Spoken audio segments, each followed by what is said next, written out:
శ్రీమాత్రే నమ. జయ గురు దత్తాత్రేయ నమ.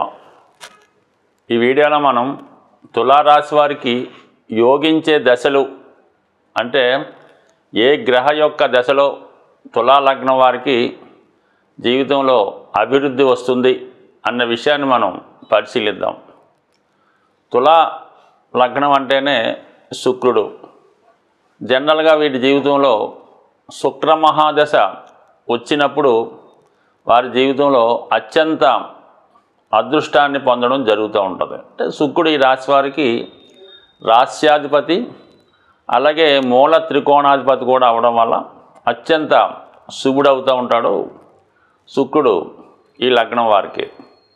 అయితే అష్టమాధిపత్యం వచ్చినప్పటికీ కూడా మరి ఆ శుక్రుడు శుభగ్రహం అవడం వల్ల పెద్దగా వీళ్ళకి ఇబ్బంది అయితే కలగదు, కానీ కొన్ని అనుకోని శుభ పరిణామాలు సడన్గా రావడం జరుగుతూ ఉంటుంది. అది ముఖ్యంగా వివాహ విషయంలో సడన్గా వివాహం కుదరడం, సడన్గా శుభవార్తలు వినడం, ఇలాంటివన్నీ అనుభవంలోకి రావడం జరుగుతుంటుంది. వ్యక్తిగత అభివృద్ధి అంతా కూడా లగ్నాధిపతి యొక్క దశలో జరుగుతూ ఉంటుంది. అంటే లగ్నాధిపతి శుక్రుడు అవడం వల్ల ఇదే దశలో వీళ్ళకి ఉద్యోగం, విద్య, ఆరోగ్యం, సంపద, జీవితంలో స్థిరపడడం ఇవన్నీ కూడా ఈ రాశి వారికి శుక్రమహాదశలో అనుభవంలోకి రావడం జరుగుతూ ఉంటుంది. అయితే శుక్రుడు ఇంకా మంచి బలమైనటువంటి ఉచ్చస్థానంలో మీనరాశిలో ఉన్న, అలాగే మిత్రక్షేత్రాల్లో ఉన్న చాలా వరకు జీవితంలో లోటు అయితే ఇవ్వడం, అన్ని సౌకర్యాలు కలగజేస్తాడు. కంఫర్ట్స్ అన్నవి ఏంటంటే అతను ఉన్న స్థితిని బట్టి ఉంటుంది. ఏదైనా పొరపాటున ఈ శుక్రుడు కన్యా రాశిలో ఉంటే మాత్రం చాలా వరకు జీవితంలో అటు వైవాహిక జీవితం అవనివ్వండి, అటు వైవాహిక జీవితం కానీ ఉన్న సంపదని అనుభవించడానికి కానీ చాలా ఇబ్బంది పడవలసి వస్తుంది. వివాహంలో కూడా చాలా సమస్యలు ఎదురవడం జరుగుతూ ఉంటుంది.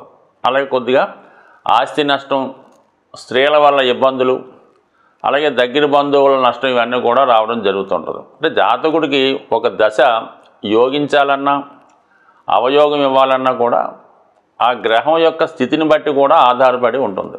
అయితే చాలా వరకు శుభగ్రహ దశలు అంటే ఈ తులారాశికి అనుకూలమైనటువంటి దశ వచ్చినప్పుడు కొన్ని ఇబ్బందులు ఇచ్చినప్పటికీ కూడా చివరికి కథ సుఖాంతం అయ్యే విధంగా ఆ గ్రహం మనకి సహకరించడం జరుగుతూ ఉంటుంది. కానీ నీచ స్థితిలో ఉంటే మాత్రం చాలా ఇబ్బందికరంగా ఉంటుంది. అంటే ఎవరి జీవితంలో ఉన్న బలంగా ఉండవలసినటువంటి గ్రహాలు బలహీనంగా ఉంటే వారు ఏ లగ్నమైనా కంపల్సరిగా ఇబ్బంది పడుతూ ఉంటాడు. ముఖ్యంగా ఈ తులారాశి వారికి రవి బాధకుడుగా నీచలో ఉంటే లగ్నం అంతే ఉంటాడు.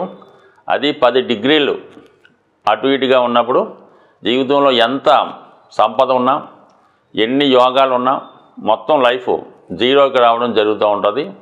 రవి మహాదశలో ఈ తుల లగ్నం వారు రవి నీచపడి ఉంటే, అదే శుక్రుడు వ్యయస్థానంలో నీచపడి ఉంటే మొత్తం సంపద అంతా నష్టపోవడం కూడా జరుగుతూ ఉంటుంది. ఏదో ఒకరిని ఆశ్రయించి, అంటే ఏదో ఒక కళాకారున్నో ఎవరినో ఆశ్రయించి అతి చిన్న జీవితాన్ని, హీనమైన జీవితాన్ని గడపడం జరుగుతూ ఉంటుంది. ఏ కామన్గా పూర్వకాలంలో ఉన్నటువంటి జీవితాలు అంటే ఈ రికార్డింగ్ డ్యాన్సులు, నాటకాలు, వాళ్ళ దగ్గర అసిస్టెంట్గా ఉంటామన్నమాట, అటువంటిగా ఉంటుంది ఇది. అయితే శుక్రుడు ఉచ్చులో ఉంటే మాత్రం బ్రహ్మాండమైన జీవితం అయితే ఇస్తాడు. కానీ సౌకర్యాలకి నెసరేసిగా మాత్రం శుక్రమహాదశ వీళ్ళకి పెద్దగా ఇబ్బంది పెట్టడం. ఇక బుధ మహాదశలో మాత్రం బుధుడి రాశి వారికి భాగ్య వ్యయాధిపతి అవ్వడం వల్ల చాలా వరకు బుధుడే విద్యకి, వ్యాపారానికి కూడా కారణమవుతుంటాడు. అంటే శుక్రుడు ధనాన్ని ఇచ్చినప్పటికీ కూడా బుధుడు లాజిక్ కానీ తెలివితేటలు కానీ లేకపోతే ఆ ధనాన్ని సద్వినియోగపరచుకోలేకపోతుంటారు. అందుకే ఈ తులా లగ్నంలో జన్మించిన వారికి బుధుడు బలంగా ఉంటేనే పెద్దలు ఇచ్చిన సంపదని వృద్ధిపరచుకుంటూ ఉంటాడు. అందుకని బుధుడు భాగ్య వ్యయాధిపతిగా విదేశ విద్య, ఉన్నత విద్య, ఉన్నత స్థాయి వ్యాపారం అంటే కష్టపడకుండా చాలా సులభంగా తన యొక్క తెలివితేటల ద్వారా ధనాన్ని సంపాదించే యోగం ఈ బుధగ్రహ అనుగ్రహం వల్ల రావడం జరుగుతూ ఉంటుంది. అంటే బుధుడు వ్యయంలో ఉచ్చ పొందడం వల్ల మంచి న్యాయమైనటువంటి పద్ధతుల్లో ఇన్వెస్ట్మెంట్ చేయడం వల్ల, అంటే చాలామందికి ఏంటంటే పూర్వకాలంలో ఏంటంటే పిల్లల్ని చదివించడానికి పెద్దగా ధనాన్ని ఖర్చు పెట్టేవారు కాదు, వాళ్ళు ఏదో మామూలుగా చదువుతూ ఉండేవారు. కానీ ఇప్పుడు ఒక విధంగా విద్య కూడా వ్యాపారంగా మారడం వల్ల చిన్నతనం నుంచి ఆ పిల్లల మీద ఎక్కువ ధనాన్ని ఖర్చు పెట్టడం జరుగుతూ ఉంటుంది. అంటే ఎవరు ఊహించనంత విధంగా ఇంచుమించుగా ఎల్కేజీ దగ్గర నుంచే చాలామంది ఈ మధ్యకాలంలో మరి ఇంటర్మీడియట్ స్థాయి నుంచే విదేశంలో చదివించడం, పెద్ద పెద్ద మల్టీ కంపెనీల స్కూల్స్లో చదివించడం, లక్షల్లో ఎడ్యుకేషన్ చెప్పించడం జరుగుతూ ఉంది. అది కూడా ఒక ఇన్వెస్ట్మెంట్ లాంటిదే. అలాగే షేర్ మార్కెట్లో ఇన్వెస్ట్ చేయాలన్నా ఏదైనా మాత్రం ధనాన్ని స్పెక్యులేషన్ రూపంలో ఈజీగా పెంచడం ఈ బుధ మహాదశలో ఈ రాశి వారికి చాలా వరకు అనుభవంలోకి రావడం జరుగుతుంది. మొత్తం మీద ఈ రాశి వారికి శుక్రుడు కన్నా బుధుడే చాలా వరకు ఉపయోగపడతాడు, మంచి ఫలితాన్ని ఇవ్వడం జరుగుతూ ఉంటుంది. ఏదైనా జ్ఞానం ఇంపార్టెంటు, తెలివితేటలు జ్ఞానం బుద్ధి ఉంటే అది ఎక్కడికి పోదు. సంపద ఉంటే ఎవడన్నా లాక్కోవచ్చు, కానీ విద్య మాత్రం ఎక్కడికి పోదు. దాని తర్వాత శని మహాదశ. ఈ రాశి వారికి శని రాశి అందే ఉచ్చ పొందుతూ ఉంటాడు. చతుర్థ పంచమాధిపతిగా యోగకారకుడు కాబట్టి ఎవరి జన్మజాతకంలో అయినా తులారాశి వారికి ఎస్పెషల్లీ శని ఉచ్చులో ఉంటే ఖచ్చితంగా వాళ్ళు ఒక రాజ్యాన్ని ఏలడం జరుగుతూ ఉంటుంది. అది గ్రామస్థాయా పట్టణమా రాజ్యం అన్నది మొత్తం మీద మాత్రం ఆ ఇండస్ట్రీలో టాప్ ర్యాంక్ వెళ్ళడం జరుగుతూ ఉంటుంది. తనతో పాటు అనేక వేల మందికి ఉపాధి కల్పించే విధంగా ఈ తులారాశి వారికి శని మహాదశ యోగించడం జరుగుతూ ఉంటుంది. సో ఈవెన్ తులారాశి తులాలగ్నం వారికి వ్యయస్థానంలో శని భగవానుడు ఉన్నా కూడా యోగించడం జరుగుతూ ఉంటుంది. ఇంకా తులారాశి అందే ఉంటే ఇంకా బ్రహ్మాండంగా యోగించడం జరుగుతూ ఉంటుంది అన్నమాట. ఇది చాలా ప్రముఖుల జాతకాల్లో రుజువు అవడం జరిగింది. ప్రస్తుతం ఎక్కువ మంది ప్రధానమంత్రులు, సినిమాలో దిగ్గజాలు వంటి వాళ్ళు, చీఫ్ మినిస్టర్లు అందరూ కూడా ఈ తులారాశిలో శని ఉండగా జన్మించిన వారే ఎక్కువగా ఉండడం జరుగుతుంటుంది. కాబట్టి తులారాశి వారికి లగ్నం వారికి శని మహాదశ అటు స్థిరాస్తుల్ని ఇస్తుంది. ముఖ్యంగా సంతానం యొక్క అభివృద్ధి, అంటే పిల్లలు వారికన్నా గొప్పవారిగా పేరు తెచ్చుకోవడం జరుగుతూ ఉంటుంది. ఇక వాళ్ళ యొక్క ఉపాధి అవకాశాలన్నీ బాగుంటాయి. అలాగే రాహుగ్రహం కూడా శని ఎవరికైతే యోగిస్తాడో రాహు కూడా వాళ్ళకి యోగించడం జరుగుతూ ఉంటుంది.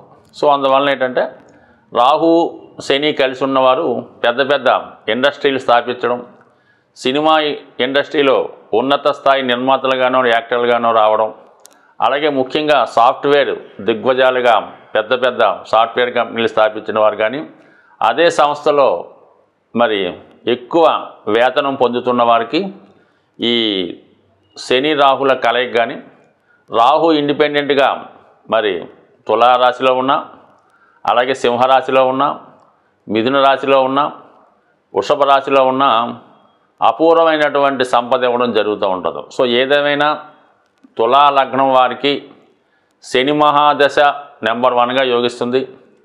దాంతో ఈక్వల్గా రాహు మహాదశ యోగిస్తుంది. దాని తర్వాత బుధ మహాదశ యోగిస్తుంది. ఇంకా చివరిగా శుక్ర మహాదశ అన్నది అంత అద్భుతమైన ఫలితాలు మాత్రం ఎక్కువగా చూడలేరు. ఒక మిక్స్డ్ ఫలితాలు మాత్రం రావడం జరుగుతూ ఉంటుంది. వీళ్ళకి రవి దశ చాలా ఇబ్బంది పెడతా ఉంటుంది. రవి లాభాధిపతిగా బాధకుడుగా ఉండి పొరపాటున లగ్నంలో పడిన చాలా వరకు పనిష్మెంట్ ఇవ్వడం జరుగుతూ ఉంటుంది. అప్పటిదాకా చేసినటువంటి పొరపాట్లకి పనిష్మెంట్ రావడం, పదవి పోవడం అలాంటివి కూడా జరుగుతూ ఉంటాయి.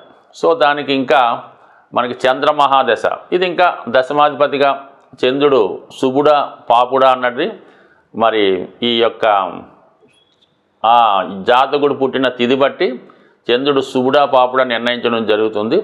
ఇది పాపగ్రహం అయినప్పుడు ఒక విధంగా, శుభుడైనప్పుడు ఒక విధంగా, అంటే ఎక్కువగా పబ్లిక్ ఇమేజ్ కలిగి ఉంటారు అన్నమాట. చంద్ర మహాదశ వస్తే మాత్రం పబ్లిక్ ఇమేజ్ ఉన్నటువంటి సినిమా రంగంలో కానీ రాజకీయ రంగంలో కానీ చాలా బాగా రాణించే అవకాశం ఉంది.